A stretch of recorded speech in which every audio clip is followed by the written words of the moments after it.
या सगळ्या प्रकरणी मंत्री अशोक उईके यांच्यासोबत आम्ही फोनवरून संवादही साधलाय, बघूया। तपास सुरू आहे।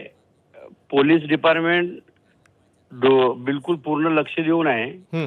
विभागाच्या माध्यमातून कारवाई सुरू आहे। बरं, बऱ्याच लोकांना त्यांनी पोलीस स्टेशनमध्ये आणलेले आहे, गुन्हे दाखल झालेले आहे। गुन्हा दाखल झालाय असं म्हणताय आपण? हा, कुरेशी म्हणून एक कार्यकर्ता आहे। बर, त्यांनी जे अनियमितता केलेली आहे, गैरकाम केलेलं असे त्यांच्या विभागाच्या काहीतरी निदर्शनास आलेलं आहे। बरं, 100% पोलीस डिपार्टमेंट त्यांच्यावर कारवाई करणार। मग आपल्याकडे या संदर्भात आणखी काय माहिती आहे? नेमकी किती जणांची चौकशी झाली आहे, किती जणांवर गुन्हा दाखल झाला, आपण काही सांगू शकता? 10-12 याची चौकशी झालेली आहे। बरं, झाली आहे चौकशी। आणि या संदर्भात कोणाला अटक झाली आहे? पोलीस डिपार्टमेंट 100% ताकदीनं चौकशी करणं सुरू आहे, शोधणं सुरू आहे। कोणाला अटक झाली आहे या संदर्भात? 3-4 जणांना, एक अमन कुरेशी म्हणून आहे, त्याला अटक झालेली आहे। बर, आणि एकूण किती मुलींसंदर्भात हा प्रकार घडला या संदर्भात आपल्याकडे काय माहिती आहे?